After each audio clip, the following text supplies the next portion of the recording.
Just sign it, she snapped. Her voice cut through the quiet of our kitchen, sharp, rehearsed, impatient. Her lawyer stood beside her, pretending to read his papers, but watching me from the corner of his eye. The power of attorney document lay between us like an uninvited guest. Neat typeface. Expensive paper. My name at the bottom. Waiting. I glanced at her. My wife, Susan. Her expression was practiced calm until her jaw tightened, her eyes darting between me and the man standing too close behind her. "Why the rush?" I asked. "It's just legal stuff," she said, smiling too quickly. "In case something happens to either of us." Something. Either. Us. I stared at the pen in my hand. Then I signed. Slowly. Her lawyer exhaled, relieved. "Thank you," Susan murmured, almost sweet again. I set the pen down, pushed the paper toward her, and stood. "Done," I said, and walked out before the mask slipped. The next morning, her lawyer called me.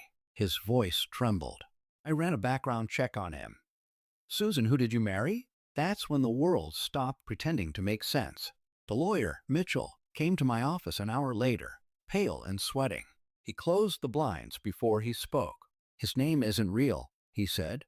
"Your wife's power of attorney? That man has 3 aliases. He was disbarred 10 years ago. Fraud, identity theft. He's been running shell companies." I listened in silence.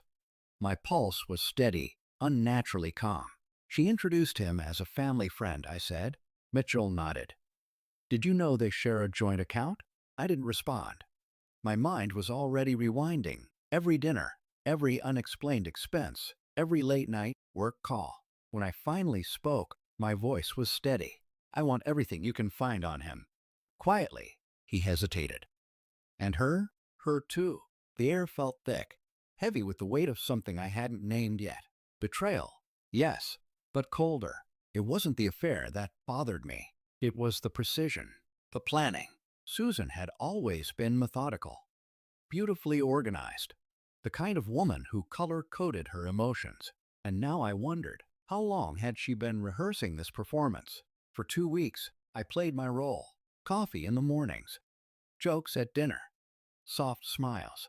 She thought I was steady again, predictable. But underneath, I cataloged everything.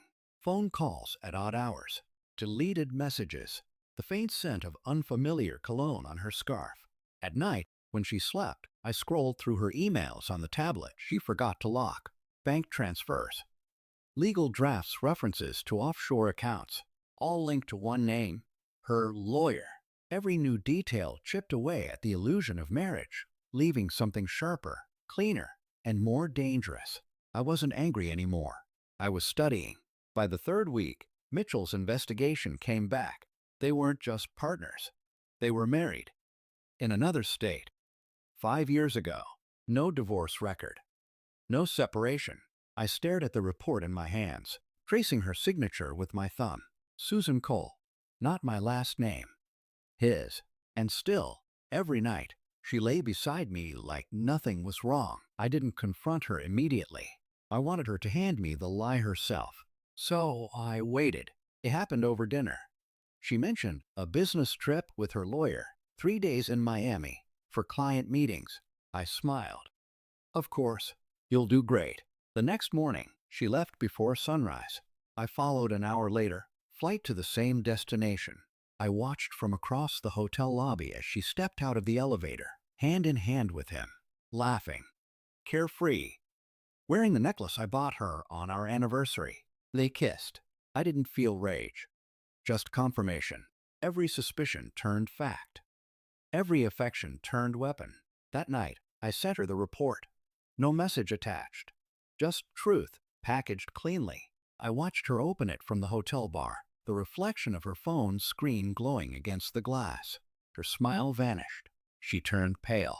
Then she looked around, slowly, searching the crowd. She didn't find me. She came home 3 days later. The silence between us was immaculate. "I can explain," she began. "I know," I said. "You always can." She reached for my arm. I stepped back. "I transferred the money back," she stammered.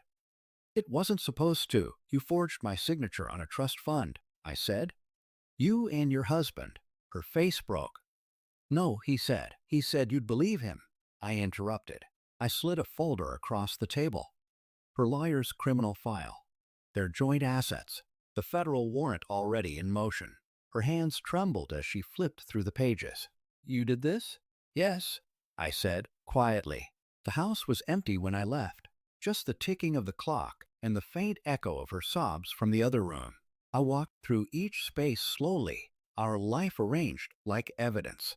Photos, vows, the illusion of permanence. By the time I reached the door, I felt nothing. No anger, no sadness, just equilibrium. The world had finally balanced its scales. She built her marriage on forged paper. I ended it with the same. As I stepped into the cold air, my phone buzzed. Mitchell's message. Greater than, they arrested him at the airport. She's cooperating. I smiled faintly. Good. Some truths don't need witnesses. Only signatures. I signed her freedom away the same way I signed my name, quietly, and for the last time.